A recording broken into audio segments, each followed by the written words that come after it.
Good morning children. ఈరోజు మనం time and distance సంబంధించి ఒక లెక్కను చేద్దాం.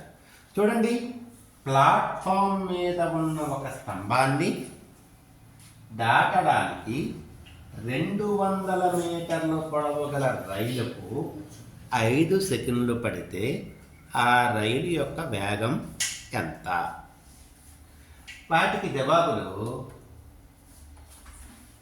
ఏ 40 meter per second, B 10 meter per second, C 36 meter per second, D 8 meter per second.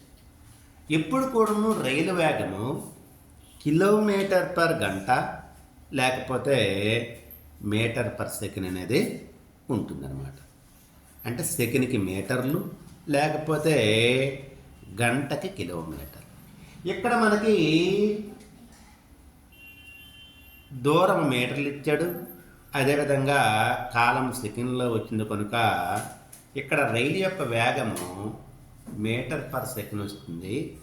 ఆ విధంగా చేయాలి.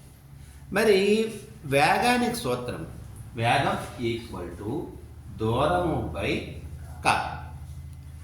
ఇక్కడ దూరం అంటే ఏంటంటే ఈ రైలు యొక్క పొడవునే మనం దూరంగా తీసుకుంటాం. ఎందుకంటే ఒక స్తంభాన్ని దాటుతుంది కనుక ఆ రైలు యొక్క పొడవుని మనం దూరంగా తీసుకుంటాం. దట్ ఈక్వల్ టు 200 మీటర్లు బై కాలము 5 సెకండ్లు.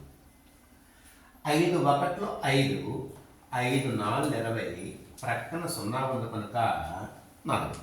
అంటే 40 మీటర్ పర్ సెకండ్. అంటే దాని అర్థం ఏంటంటే సెకండ్కు 40 మీటర్ల దూరం ప్రయాణిస్తుంది. దాన్నే దాని యొక్క వేగమని అంటారు. Okay, thank you.